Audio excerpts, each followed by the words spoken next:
Hello, নমস্কার। আমরা যারা যেখানে সেখানে বিচারক হই, তারা কি জানি যে একজন ভালো বিচারক হতে গেলে বা একজন ভালো অফিসিয়াল হতে গেলে তার কি কি কোয়ালিটিস থাকতে হয়? আসুন জেনে নেওয়া যাক। ফার্স্ট অফ অল, কনফিডেন্স থাকতে হবে, অর্থাৎ আত্মবিশ্বাসী হতে হবে। দ্বিতীয় যে গুণটি থাকতে হবে সেটি হচ্ছে কনসিস্টেন্সি, অর্থাৎ পূর্বাপর মিল। আগে যে কথাটি আপনি বলেছেন, পরবর্তী যে কথাটি বলবেন, এই দুটোর মধ্যে মিল থাকতে হবে। কিংবা ধরুন, কথার নড়চড় করা যাবে না, একই রকম থাকতে হবে। 3 নম্বর হচ্ছে ডিসিসিভনেস, অর্থাৎ চূড়ান্ত সিদ্ধান্ত নেওয়ার ক্ষমতা থাকতে হবে।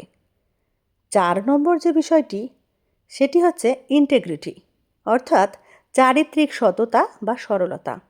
সেই ব্যক্তিকে সৎ হতে হবে এবং সরল হতে হবে। 5 নম্বর যে বিষয়টি, সেটি হচ্ছে জাজমেন্ট, অর্থাৎ বিচার করার ক্ষমতা। 6 নম্বর পয়েজ, অর্থাৎ ভারসাম্য বজায় রাখা। 7 নম্বর যে বিষয়টি, সেটি হচ্ছে র্যাপোর্ট, অর্থাৎ সৌহার্দ্যপূর্ণ আচরণ বা বন্ধুসুলভ আচরণ। সেই ব্যক্তিকে সৌহার্দ্যপূর্ণ আচরণ করতে হবে বা বন্ধুসুলভ আচরণ করতে হবে। 8 নম্বর যে বিষয়টি, সেটি হচ্ছে এনজয়মেন্ট, আনন্দ। তার মনে আনন্দ থাকতে হবে, বা যে বিষয়টি নিয়ে সে চর্চা করবে সে বিষয়ে তার মনে আনন্দ থাকতে হবে। 9 নম্বর যে বিষয়টি, সেটি হচ্ছে ইন্টারেস্ট, অর্থাৎ আগ্রহ থাকতে হবে। যে কোনো বিষয়ের প্রতি তাকে আগ্রহী হতে হবে। 10 নম্বর যে বিষয়টি, সেটি হলো ডেডিকেশন, অর্থাৎ ত্যাগ স্বীকার। তাকে ত্যাগী হতে হবে, ত্যাগ স্বীকার করার মানসিকতা থাকতে হবে। 11 নম্বর যে বিষয়টি, সেটি হলো কনসেন্ট্রেশন, অর্থাৎ তাকে মনোযোগী হতে হবে।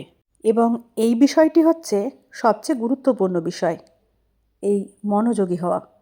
কারণ যে কোনো কাজ করতে গেলে আপনাকে মনোযোগী না হলে আপনি সেই বিষয় সম্পর্কে বুঝতে পারবেন না এবং সেই বিষয় সম্পর্কে পুঙ্খানুপুঙ্খ আলোচনাও করতে পারবেন না। সেই জন্য সবচেয়ে বেশি যেটি প্রয়োজন সেটি হলো কনসেন্ট্রেশন। 12 নম্বর যে বিষয়টি, সেটি হলো ফিজিক্যাল ফিটনেস, অর্থাৎ তাকে শারীরিকভাবে সক্ষম হতে হবে। 13 নম্বর বিষয়টি হচ্ছে good voice and proper uniform, ভালো কণ্ঠস্বর হতে হবে এবং নির্দিষ্ট পোশাক পরিচ্ছদ সম্পর্কে তাকে সচেতন হতে হবে। এই ধরুন, আপনি স্কুল কলেজে যাচ্ছেন, তখন সেখানকার ড্রেস আপ কিন্তু অন্যরকম হবে। যখন আপনি স্কুল কলেজে পড়াতে যাবেন তখনকার ড্রেস আপও কিন্তু আলাদা হবে। যখন আপনি সুইমিং করবেন তখন কিন্তু আপনি ট্রাউজার পরে সুইমিং করতে পারবেন না, সেই জন্যও কিন্তু সুইমিং একটা আলাদা কস্টিউম আছে। আপনি যখন পুজো করতে যাবেন তখন যদি আপনি একটা শর্টস পরে যান, সেটা কিন্তু দৃষ্টিকটু। এই সব বিষয়গুলো সবসময় মাথায় রাখতে হবে, মানে ড্রেসিং সেন্স থাকতে হবে। 14 নম্বর বিষয়টি হচ্ছে গুড ভিশন, তাকে দূরদৃষ্টি সম্পন্ন হতে হবে। অনেক দূর চিন্তা ভাবনা করে তারপর তাকে পথ চলতে হয়। 15 নম্বর বিষয়টি হচ্ছে পাংচুয়ালিটি, অর্থাৎ সময়ানুবর্তিতা। সময় সম্পর্কে তার জ্ঞান থাকতে হবে। সময় ব্যয় এবং সময়ের মূল্যায়ন, এই দুটো দিকে কিন্তু তাকে দৃষ্টিপাত করতে হবে, বা এই দুটোর বিষয়ে তাকে সচেতন হতে হবে। এবার বলুন তো, এই যে কোয়ালিটিগুলো বললাম, 15টা কোয়ালিটি, এর মধ্যে কোন কোন কোয়ালিটিগুলো আছে যারা এই যে যখন তখন যেখানে সেখানে বিচারক হয়ে বসেন? Think about it. মানুষ এমনই, যদি সমালোচনা করতে গেলে এই এত এত গুণের অধিকারী হতে হয়, তাহলে কিন্তু এই গুণগুলো ইনক্রিজ করতে হবে, নিজের মধ্যে এই গুণগুলোকে আনতে হবে। তারপর কিন্তু একজন ভালো সমালোচক হওয়া যাবে। যুক্তি তর্ক দিয়ে বিচার বিশ্লেষণ করে বিষয়টাকে আর 5 জনের সামনে উপস্থাপন করতে হবে, এবং আপনি যে সঠিক তার কিন্তু সঠিক ব্যাখ্যাও আপনাকে দিতে হবে। সেই জন্য নিজের সময় নিজের কাজে ব্যবহার করুন, অযথা সমালোচক হওয়ার কোনো দরকার নেই।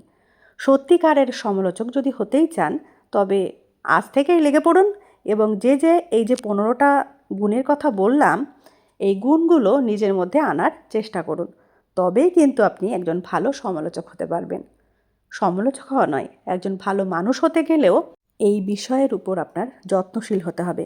তাহলেই আপনি একজন সঠিক বা ভালো মানুষ হতে পারবেন।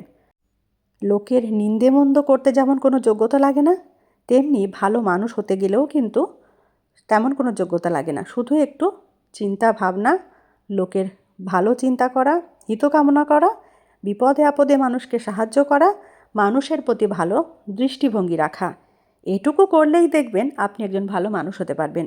অনেকের এই কথাগুলো কিন্তু গায়ে লাগবে, কিন্তু চিন্তা করে দেখুন তো কথাগুলো কি খুব মন্দ বললাম? ধন্যবাদ সম্পূর্ণ ভিডিওটি দেখার জন্য।